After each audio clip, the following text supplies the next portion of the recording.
ಸ್ವಾಗತ ಸುಸ್ವಾಗತ. ಇದು ವಿಪಿ ಕಿಚನ್ ಡೈರೀಸ್. ನಾವು ವಿಜಯಲಕ್ಷ್ಮಿ ಬಗ್ಗೆ.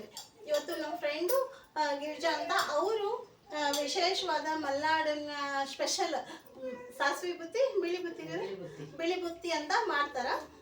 ಅವ್ರ ಮುಖ ತೋರಿಸ್ಕೊಳ್ಳೋದು ಬೇಡ ಅಂತ ಹೇಳಿದ್ರು. ಹಾಗಾಗಿ ಕೈ ಮಾತ್ರ ನಾವು ವಿಡಿಯೋ ಮಾಡಿ ತೋರಿಸ್ತೀವಿ. ತುಂಬ ಚೆನ್ನಾಗಿ ಮಾಡ್ತಾರೆ, ಟೇಸ್ಟಿ, ಸೂಪರ್. ನೀವು ಕೂಡ ಮಾಡಿರಿ, ನೋಡಿ ಇವಾಗ ಅವ್ರು ಮಾಡ್ತಾರೆ. ಅದಕ್ಕೆ ಏನೆಲ್ಲ ಸಾಮಾನು ಬೇಕು, ಅದೇನು ಹಾಕಿದ್ದಾರೆ ಅಂತ ನೋಡಿ. ಸ್ವಲ್ಪ ಸಾಸಿವೆ ಕಾಳು ಹಾಕಿದ್ದೀವಿ, 1-2 ಸ್ಪೂನಷ್ಟು ಸಾಸಿವೆ ಕಾಳು, ಸ್ವಲ್ಪ ಮೆಣಸು ಕಾಳು, ಮೆಣಸು ಹಸಿದೆ, ಹುರಿದಿರೋದೇನಲ್ಲ, ಮತ್ತು ರುಚಿಗೆ ತಕ್ಕನಾದಷ್ಟು ಉಪ್ಪು ತೊಗೊಂಡಿದೆ, ಮತ್ತು ಸ್ವಲ್ಪ ಕರ್ಬೇವಿನ ಸೊಪ್ಪು ಸ್ವಲ್ಪ ತೊಗೊಂಡಿದ್ದೀವಿ, ಮತ್ತು ಏಲಕ್ಕಿ, ಲವಂಗ, ಒಂದು ಸ್ವಲ್ಪ ಲವಂಗ ಜಾಸ್ತಿ ಆಯ್ತಿದ್ದು, ಸ್ವಲ್ಪ ಬಿಟ್ಟು ಸ್ವಲ್ಪ ಹಾಕಿದ್ದೀವಿ, ಮತ್ತು ಹುಣಸೆ ಹಣ್ಣು ಚೆನ್ನಾಗಿ ನೆನೆಸಿ ಅದರದ್ದು ರಸ ತೆಗೆದಿರೋದು, ಸ್ವಲ್ಪ ಶುಂಠಿ ಬೆಳ್ಳುಳ್ಳಿ ತೊಗೊಂಡಿದ್ದೀವಿ.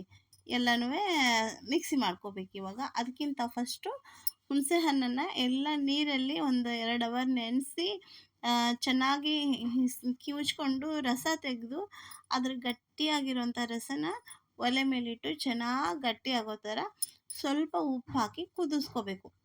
ಇದು ಚೆನ್ನಾಗಿ ಗಟ್ಟಿ ಆಗಬೇಕು, ನೀರು ಥರ ಆಗಬಾರ್ದು, ಅಷ್ಟು ಚೆನ್ನಾಗಿ ಗಟ್ಟಿ ಆಗೋ ಥರ ಕುದಿಸ್ಕೋಬೇಕು. ಇವಾಗ ಸಾಸಿವೆನ 1-2 ಸ್ಪೂನಷ್ಟು ಸಾಸಿವೆ ಹಾಕ್ಕೊಂಡು ಎಲ್ಲನೂ ಮಿಕ್ಸಿ ಮಾಡ್ಕೋದು. ಡ್ರೈ ಪೌಡ್ರ್ ಕೂಡ ಮಾಡಿ ಇಟ್ಕೋಬೋದಂತೆ. ನಾವಿಲ್ಲಿ ನೀರು ಹಾಕಿನೇ ಮಿಕ್ಸಿ ಮಾಡಿರೋದು, ಇವಾಗ ಸ್ವಲ್ಪ ಬೇಕು ಅಂತ. ಸಾಸಿವೆ, ಆಮೇಲೆ ಮೆಣಸು, ಏಲಕ್ಕಿ, ಲವಂಗ ಹಾಕಿದೆ, ಆಮೇಲೆ ಬೆಳ್ಳುಳ್ಳಿ ಹಾಕ್ತಾಯಿದ್ದಾರೆ. ಶುಂಠಿನ ಇಷ್ಟೊಂದು ಬೇಡ, ಸ್ವಲ್ಪ ಸಾಕು ಅಂತ ಸ್ವಲ್ಪ ಶುಂಠಿ ಹಾಕ್ಕೊಂಡಿರೋದು. ಶುಂಠಿ ಏನು ಜಾಸ್ತಿ ಬೇಕಾಗಲ್ಲ ಅಂತ ಅಂದ್ಬಿಟ್ಟು ಹಾಗಾಗಿ ಶುಂಠಿ ಹಾಕ್ಕೊಂಡು ಇದನ್ನೆಲ್ಲ ನಾವು ಮತ್ತೆ ಮಿಕ್ಸಿ ಮಾಡ್ಕೋಬೇಕಾಗುತ್ತೆ. 2-3 ಕಡ್ಡಿಯಷ್ಟು ಕರ್ಬೇವಿನ ಸೊಪ್ಪು ಎಲ್ಲ ಹಾಕಿ ಸ್ವಲ್ಪ ನೀರು ಹಾಕಿ ಇವಾಗಲೇ ಮಾಡಿಬಿಡ್ತೀವಲ್ವ, ಹಾಗಾಗಿ ಮಿಕ್ಸಿ ಮಾಡ್ಕೊಳ್ಳೋದು. ಅದನ್ನು ಪೇಸ್ಟ್ ಥರ ಆಗಬೇಕು ಅಂತ ಏನಿಲ್ಲ, ಸ್ವಲ್ಪ ತರಿಯಾಗಿದ್ರೂ ಪರವಾಗಿಲ್ಲ, ಆ ಥರ ಮಿಕ್ಸಿ ಮಾಡ್ಕೋಬೇಕು, ಸಾಕು. ಆಮೇಲೆ ಇದಂತೂ ಇವಾಗ ನೋಡಿ, ಹುಣಸೆ ಹಣ್ಣು ಸ್ವಲ್ಪ ಚೆನ್ನಾಗೆಲ್ಲ ನಾರು ಅದೆಲ್ಲ ತೆಗೆದು ಕ್ಲೀನ್ ಮಾಡಿ ಕುದಿಯೋಕೆ ಇಟ್ಟಿದ್ವಿ ಅಲ್ವಾ, ಅದು ಸ್ವಲ್ಪ ಗಟ್ಟಿ ಆಯಿತು. ಇವಾಗ ಇದನ್ನು ಗಟ್ಟಿ ಮಾಡಿ ಇದನ್ನು ಕೂಡ ಕೆಳಗಡೆ ಇಳಿಸ್ಕೊಂಡ್ಬಿಡ್ಬೇಕು. ಇದು ಎಷ್ಟು ಚೆನ್ನಾಗಿ ಗಟ್ಟಿ ಆಗಬೇಕು ಅಂದರೆ ನೀರಿನ ಅಂಶ ಹೋಗ್ಬಿಡ್ಬೇಕು, ಸ್ವಲ್ಪ ಹಿಂಗೆ ಎತ್ತಿದ್ರೆ ಸ್ವಲ್ಪ ಗಟ್ಟಿಯಾಗೆ ಬರಬೇಕು. ಅಷ್ಟು ಚೆನ್ನಾಗಿ ಕುದಿಸಿ ಇದನ್ನು ತೆಗೆದುಬಿಡ್ಬೇಕು. ಇವಾಗ ಒಂದು ಪುಟ್ಟು ಬಾಣಲಿ ಇಟ್ಕೊಂಡು ನಾವೇನು ಮಾಡೋಣ ಅಂದರೆ, ಒಗ್ಗರಣೆ ಅಂದರೆ ಇದಕ್ಕೇನು ಜೀರಿಗೆ ಸಾಸಿವೆ ಏನು ಒಗ್ಗರಣೆ ಹಾಕೊತಾ ಇಲ್ಲ. ಇದು ಒಂಥರ ಮಲೆನಾಡು ಸೈಡ್ ಮಾಡೋವಂಥ ಡಿಫ್ರೆಂಟಾಗಿ, ಮಲೆನಾಡು ಅಂದರೆ ಈ ಕಡೆ ಬರುತ್ತಲ್ಲ ಆ ಥರ ಅಲ್ಲಿ ಸ್ಪೆಷಲ್ ಇದು ಬಿಳಿ ಬುತ್ತಿ ಅಂತ. ಇಲ್ಲಿ ಎಲ್ಲರ ಮನೆಗೂ ಮಾಡ್ತಾರೆ. ಹಾಗಾಗಿ ಅದನ್ನು ಒಂದು ಮಾಡೋಣ, ವೀಕ್ಷಕರಿಗೆಲ್ಲ ತೋರಿಸೋಣ ಅಂದ್ಕೊಂಡು ಮಾಡಿರ್ತಿದ್ದು.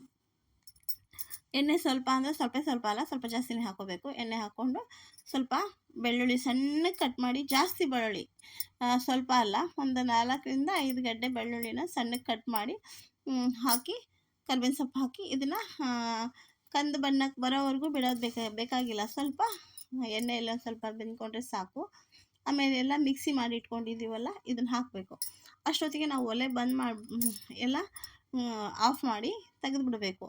ಇದು ಯಾವುದು ಬೇಯೋದು ಬೇಕಾಗಿಲ್ಲ, ಎಷ್ಟು ಎಣ್ಣೆ ಬಿಸಿ ಇದೆಯೋ ಅಷ್ಟೇ ಬಿಸಿಯಲ್ಲಿ ಅದನ್ನು ಹಾಕಿ ತೆಗಿಬೇಕು ಅಷ್ಟೇ. ಜಾಸ್ತಿ ಹೊತ್ತು ಬೇಯಬೇಕು ಅಂತಾಗಲಿ, ಬೆಳ್ಳುಳ್ಳಿ ರೆಡ್ಗೆ ಆಗಬೇಕು ಅಂತಾಗಲಿ ಆ ಥರ ಎಂಥದ್ದು ಇಲ್ಲ, ಸಾಕು. ಇಷ್ಟು ಮಾಡಿಕೊಂಡ್ರೆ ಆಯ್ತು. ಇವಾಗಿದು ಬಿಳಿ ಬುತ್ತಿದು ಒಗ್ಗರಣೆ ರೆಡಿ ಆಯ್ತು. ಇವಾಗ ನಾವು ಫಸ್ಟೇ ಅನ್ನ ಮಾಡಿ ಚೆನ್ನಾಗಿ ಆರಿಸ್ಕೊಂಡ್ಬಿಡ್ಬೇಕು. ಅದನ್ನ ಆರಿಸಿ ಉದುರಾಗಿ ಅನ್ನ ಮಾಡಿ ಚೆನ್ನಾಗಿ ಆರಿಸಿ ತೆಗಿಬೇಕು. ಬಿಸಿ ಅನ್ನಕ್ಕೆ ಕಲಿಸೋ ಹಾಗೇ ಇಲ್ಲ, ಇದನ್ನು ಆರಿರೋ ಅನ್ನಕ್ಕೆ ಕಲಿಸ್ಕೋಬೇಕು. ನಮಗೆ ಆ ಗೊಜ್ಜಿಗೆ ಎಷ್ಟು ಹಿಡಿಸುತ್ತೋ ಅಷ್ಟು ಮಾತ್ರ ನಾವು ಅನ್ನ ಹಾಕ್ಕೊಂಡು ಕಲಿಸ್ಕೊಳ್ಳೋಣ. ಈ ಬಿಳಿ ಬುತ್ತಿ ಅಂದರೆ 3-4 ದಿನ ಇಟ್ಟರು ಏನೂ ಹೋಗಲ್ಲ, ಯಾಕೆ ಅಂದರೆ ಹುಳಿ ಜಾಸ್ತಿ ಹಾಕಿ ಮಾಡಿರ್ತೀವಲ್ಲ, ಹಾಗಾಗಿ. ಆಮೇಲೆ ಹುಳಿಯಲ್ಲೂ ಕೂಡ ಹುಣಸೆ ಹಣ್ಣು ಇರಲ್ಲ, ಅಂದರೆ ನೀರಿರಲ್ಲ, ಅಷ್ಟು ಚೆನ್ನಾಗಿ ಗಟ್ಟಿಯಾಗಿ ಮಾಡ್ಕೊಂಡಿರ್ತೀವಿ. ಇವಾಗ ಹಸಿ ಎಣ್ಣೆನ ಈ ಅನ್ನಕ್ಕೆ ಚೆನ್ನಾಗಿ ಹಾಕಿ ಕಲಿಸ್ಬೇಕು. ಈ ಅನ್ನಕ್ಕೂ ಸ್ವಲ್ಪ ಜಾಸ್ತಿನೇ ಎಣ್ಣೆ ಹಾಕಿ ಕಲಿಸ್ಕೋಬೇಕು.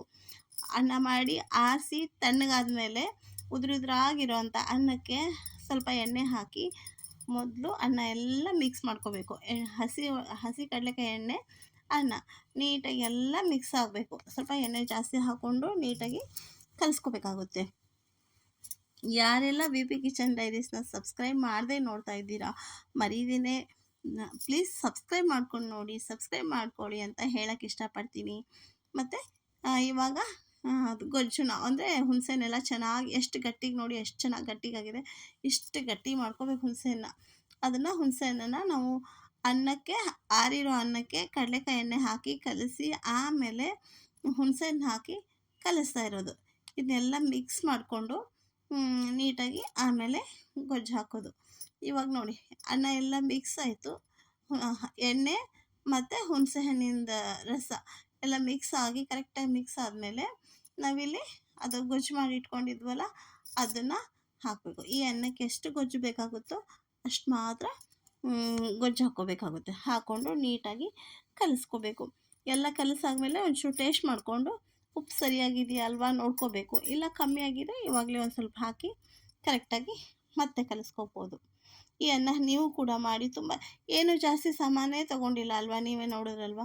ಸ್ವಲ್ಪ ಶುಂಠಿ, ಬೆಳ್ಳುಳ್ಳಿ, ಮೆಣಸುಕಾಳು, ಸ್ವಲ್ಪ ಸಾಸಿವೆ ಅಷ್ಟೇ, ಕರ್ಬೇವಿನ ಸೊಪ್ಪು, ಎಣ್ಣೆ, ಉಪ್ಪು, ಇಷ್ಟು ಜಾಸ್ತಿ ಏನೂ ಸಾಮಾನು ಬೇಕಾಗಿಲ್ಲ.